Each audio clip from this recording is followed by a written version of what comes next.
You will hear a number of different recordings, and you will have to answer questions on what you hear. There will be time for you to read the instructions and questions, and you will have a chance to check your work.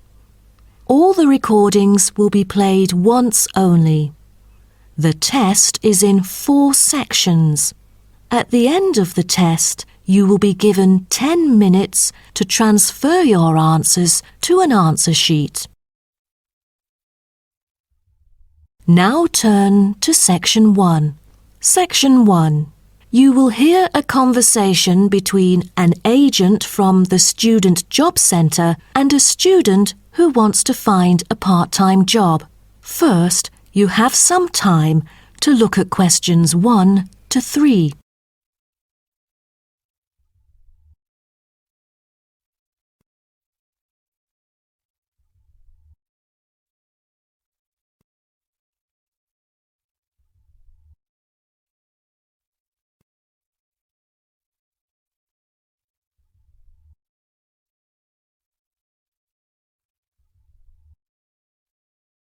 You will see that there is an example which has been done for you. On this occasion only, the conversation relating to this will be played first.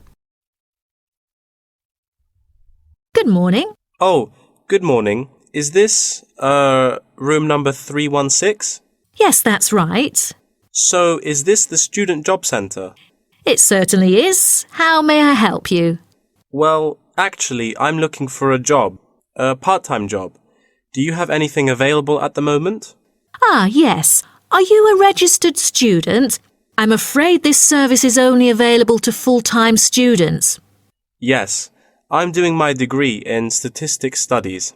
Here's my student card. Right. Well, let's just have a look at what positions are available at the moment. There is a job for social workers, and the workplace is in the House of the Disabled. The agent says that the workplace for social workers is in the House of the Disabled, so disabled has been written in the space. Now we shall begin. You should answer the questions as you listen, because you will not hear the recording a second time. Listen carefully and answer questions 1 to 3. Good morning. Oh, good morning. Is this, room number 316? Yes, that's right. So, is this the Student Job Centre? It certainly is. How may I help you? Well, actually, I'm looking for a job, a part-time job. Do you have anything available at the moment? Ah, yes. Are you a registered student? I'm afraid this service is only available to full-time students. Yes, I'm doing my degree in statistics studies. Here's my student card. Right. Well, let's just have a look at what positions are available at the moment. There is a job for social workers, and the workplace is in the House of the Disabled. That would be fine for me. What are the hours like? You'll have to work every day, and the payment is $9 per hour. However, the skills required are not very basic, so 3 days of training is needed. The pay is quite good, though I'm in my second year of study now, and must attend some courses during the daytime, so I'm afraid I can't make it for this one. Do you have any other positions? You know, ones that I could spare more class-free time on? That's not good then. Let's see. Here, there is one for security guards in the supermarket. What about the pay? The salary is pretty standard for this one. It's $25 per hour. Great! That's much higher than I would have expected. Are there any special qualities required? It sure offers quite a good salary. There's almost no requirement for this job except that you must wear a uniform which is provided. That's very nice then. But what about exact working hours for this? I hope it will be okay for me. The working time is from 9 a.m. to 5 p.m. and you only need to work 3 days each week. Before you hear the rest of the conversation, you have some time to look at questions 4 to 10.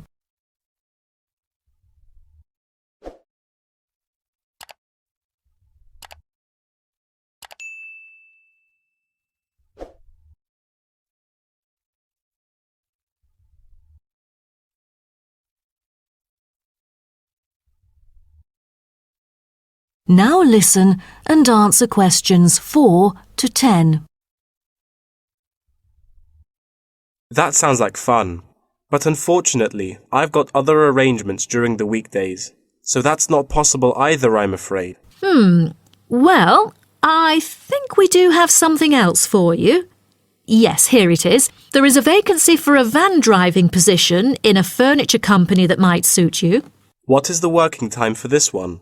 On the weekends? No, it's night work. That's good to hear, 'cause I'm available for most of the late hours. And the good thing for this is that you've got variable hours to choose from, though the payment is fixed. Any other restrictions for this one? Yeah, it requires the driver to have reliable driving skills. You know, in case of unnecessary damage or any unwanted possibilities of accidents. Night work is perfect, but I don't even have a driver's license, not to mention my horrible driving skills. No driver's license. That makes it impossible at all. All right. The last option that might suit you is a job as a data entry clerk. You'll be expected to work in a school. It's actually a good place, you know. Lovely. And what about the working hours? Not on weekdays, I hope. Actually, you'll be working only on weekends. You get a fixed salary and you're expected to be familiar with keyboarding skills. That's not the only limit, though, because I'm afraid personal transport is also a must. That's not a problem. I've got a bicycle to travel around with. Great. Now, just fill out this form and we'll see what to do next. Wonderful. That is the end of section 1. You now have half a minute to check your answers.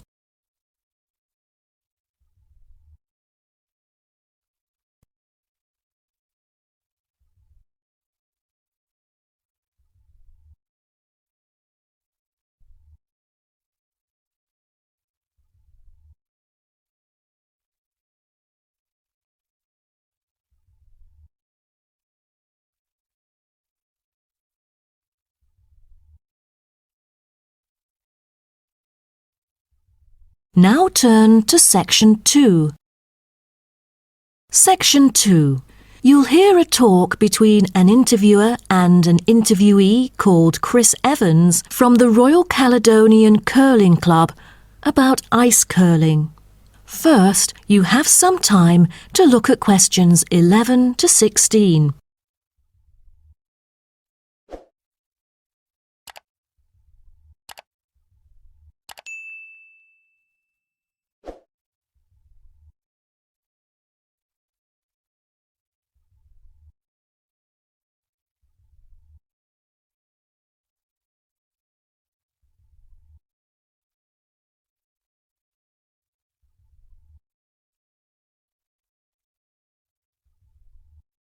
Now listen carefully and answer questions 11 to 16.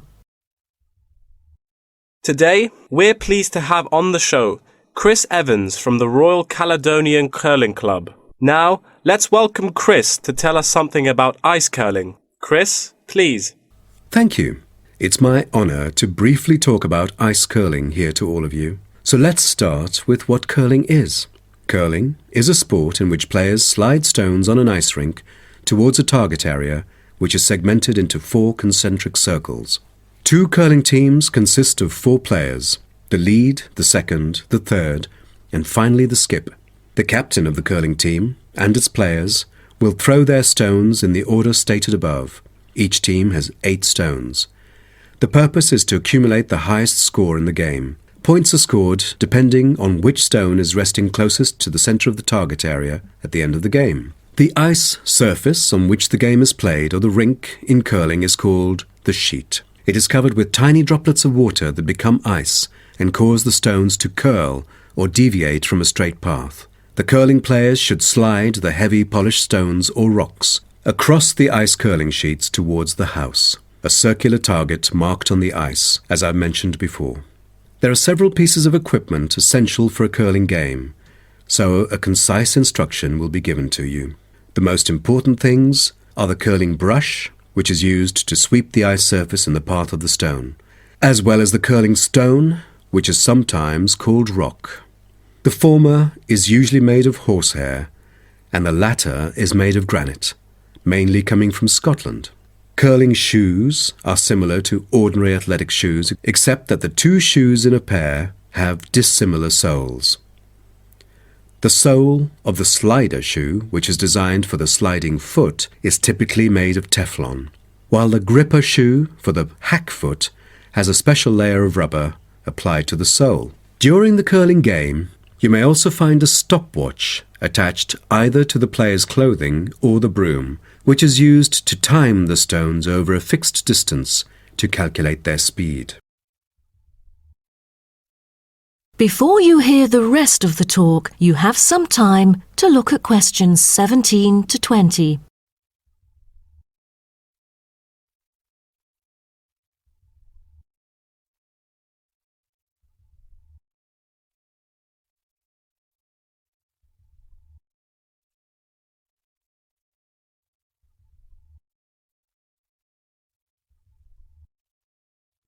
Now listen and answer questions 17 to 20.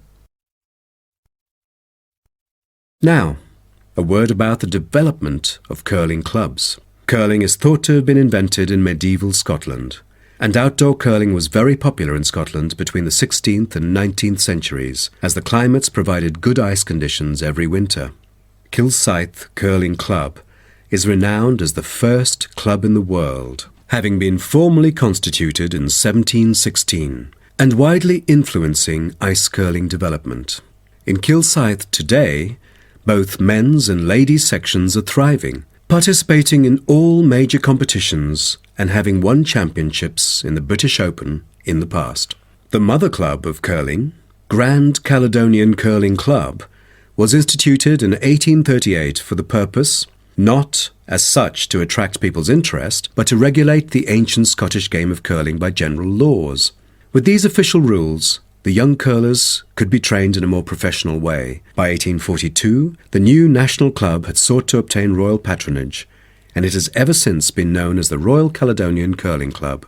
However, many sports, such as athletics and tennis, were frowned upon as being too recreational and not practical enough. So the Crown banned them by law during the 1300s, in the hope that men would instead practice the archery skills that were seen as vital to the country's defence. And the ban was lifted in the 17th century. So, do you know the reason for curling being kept during the 16th century? Is it because it was so popular, or because people from all ages like children could play it? The spirit of curling dictates that one never cheers mistakes, misses, or gaffes by one's opponent. And most importantly, all the team members should strictly follow the instructions of their captain, which is essential for men in battle. Curling was brought to Canada from Scotland, and some curling was played informally before 1800. Curlers often used iron curling stones made from melted materials such as cannonballs rather than granite until the early 1900s, because there were transport problems importing granite stones from Scotland. That is the end of section 2. You now have half a minute to check your answers.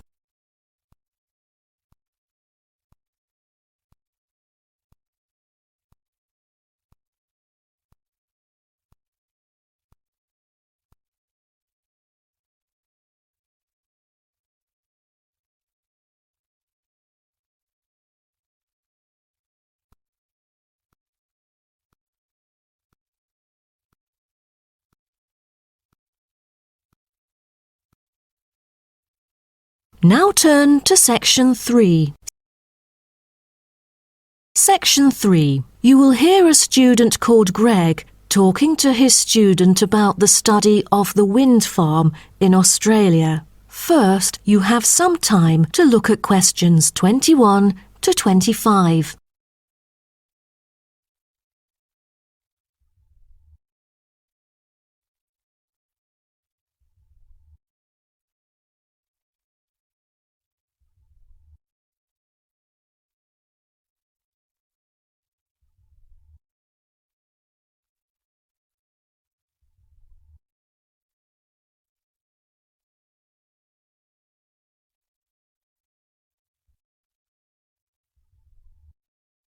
Now, listen carefully and answer questions 21 to 25.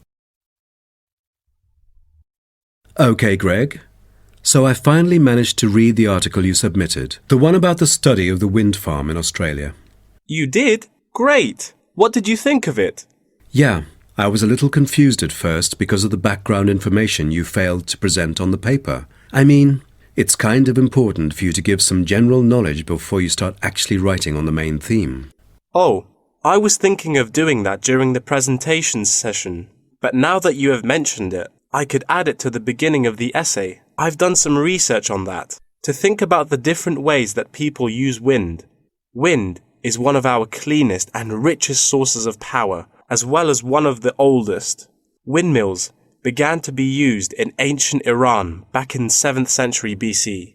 They were first introduced to Europe during the 1100s, when armies returned from the Middle East with knowledge of using wind power. For many centuries, people used windmills to grind wheat into flour or pump water from deep underneath the ground. During the 1970s, people started becoming concerned about the pollution that is created when coal and gas are burned to produce electricity. People also realized that the supply of coal and gas would not last forever. Then, wind was rediscovered and carried out into research for the first time. Greg, why don't you just put all that information together and present that in the introduction part of your essay? Okay, I'll do that. What also intrigued me was that there were disadvantages about a wind farm. You see, all the conventional green scenarios for reducing carbon emissions include a dramatic upscaling in renewable power generated by wind, both on and offshore. However, the environmental impacts of this large-scale industrial deployment, both of turbines and power lines, frequently in relatively natural areas, are often neglected by climate campaigners.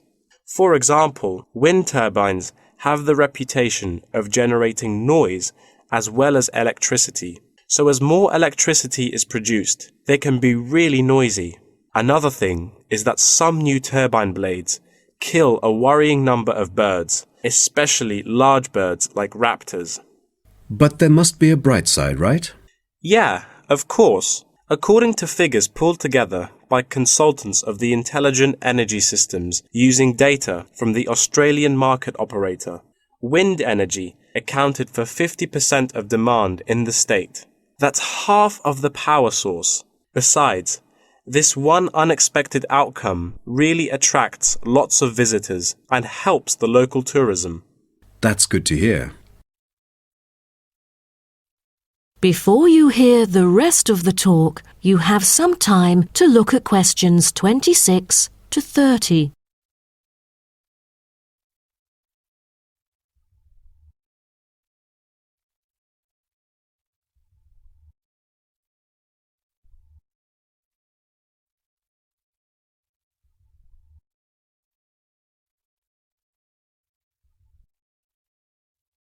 Now, listen and answer questions 26 to 30. Oh, how about the structure? Offshore wind farms consist of a number of connected elements. These include the turbines, foundations, array cables, offshore substation, export cable, and onshore substation and infrastructure. Just a single one of these giant wind turbine blades, produced by manufacturer Siemens, is almost as big as the Airbus A380, the world's largest plane. That's made in Europe. Impressive. Actually, at first, there were protests among residents who claimed themselves to be victims of land loss and noise. Then, policies came out really quick, and then they could get allowance from the government. From then on, things went smoothly. What would happen in extreme weather conditions? I mean, it could be dangerous if hurricanes occur. A motorized operating mechanism enables the device to be switched back on remotely. All versions feature the modular design and share the same complete range of standard accessories, thanks to its very extensive operating temperature range of -25 to 70 Celsius, and its strong temperature range of -40 to 70 Celsius. It is ideally suited for use in wind turbines under extreme climatic conditions, though they do have an option to lower the speed of it. Wonderful. Then, what were the fans, or turbine blades, made of? Is it a special kind of metal? No, they were too heavy. Wind turbine blades must be strong, light, and capable of operating for decades without much, if any, maintenance. Fiberglass is one of the main components of many large-scale wind turbine blades. The material is used because it is lightweight, easily shaped, and not too expensive. Another material used to make longer turbine blades is timber. This material is too expensive to use amongst all the blades, but on the longer blades, it's used to help reinforce them because it is stiff and light. That is the end of section 3. You now have half a minute to check your answers.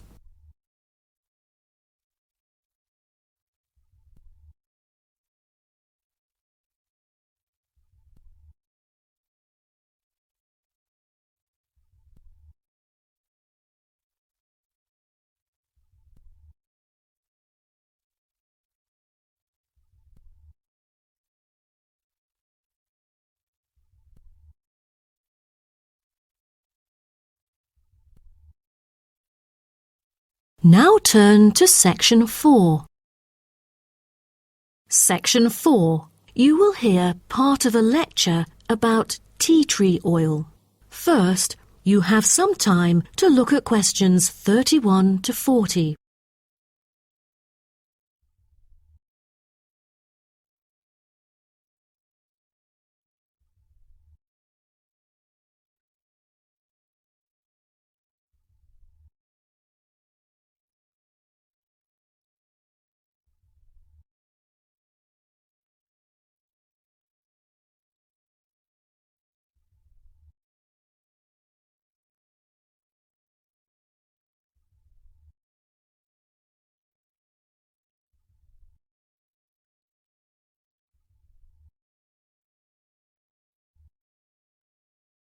Now, listen carefully and answer questions 31 to 40.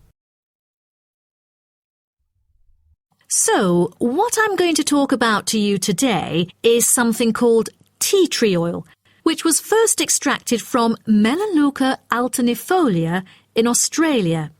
This species remains the most important commercially. Several other species are cultivated for their oil extraction. There is a very long history of tea tree oil's use in aromatherapy. Traditionally, Melaleuca alternifolia leaves were crushed and the oil was inhaled by the Aborigines of Australia for the treatment of coughs, colds and also for the treatment of wounds. For instance, they chewed the young leaves to alleviate headaches and took them to treat sore throats or skin ailments.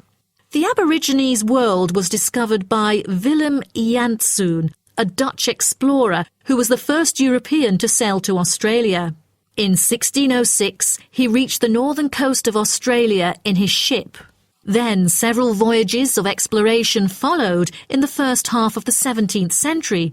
The Dutch found it a paradise on earth for man's well-being, with timber, stone and lime for building. There was also plenty of salt, and the coast was full of fish. Besides, they found the characteristics of the diet there because they happened to meet 10 naked black Aborigines having a meal in the open air. While the value of tea tree oil originated from Australia, it was gradually known and tested by the outsiders. In the middle of the 18th century, Sir Hugh Palliser, an officer of the British Royal Navy who had been to Australia several times during that period, got serious injuries all over due to his experiences in several wars. For more than the last 15 or 16 years of his life, he seldom laid down on a bed because of the constant pain in his leg. Then he tried tea tree oil, as it was said that tea tree oil could operate as a very powerful immunostimulant for pre- and post-surgical care. The use of the name tea tree, also called paper bark trees, probably originated from Captain James Cook's description he made soon after he had arrived at the coast of New South Wales in 1770. At the time, he witnessed some Aborigines of Australia using one of the shrub's leaves to make an infused drink in place of tea. In the 1920s, some human clinical research and the documentation of many benefits associated with tea tree oil were credited, which were made by Dr. Arthur Penfold, an Australian government chemist. He investigated the business potential of a number of native extracted oils, then reported that tea tree oil was promising as it exhibited powerful antiseptic properties. But after World War II, the entry of antibiotics declined the use of natural products in medicine, which had a negative effect on the production of tea tree oil.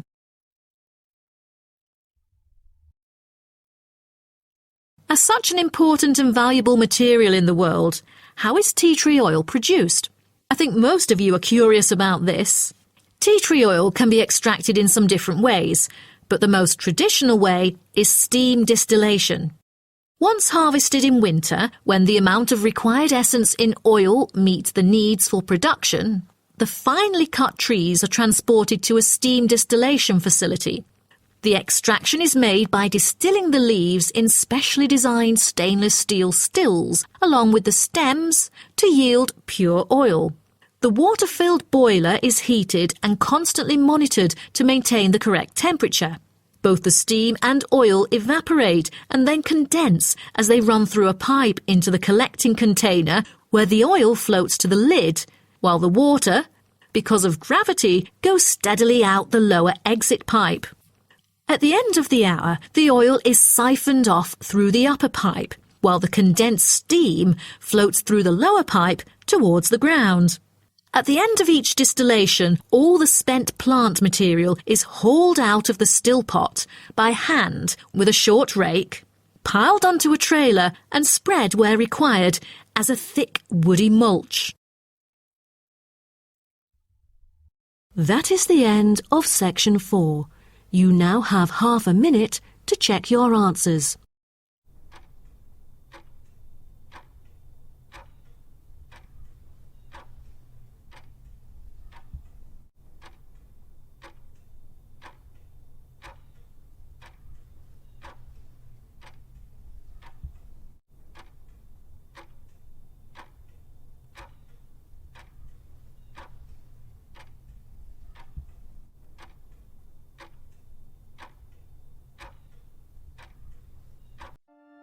That is the end of the listening test. In the IELTS test, you would now have 10 minutes to transfer your answers to the answer sheet.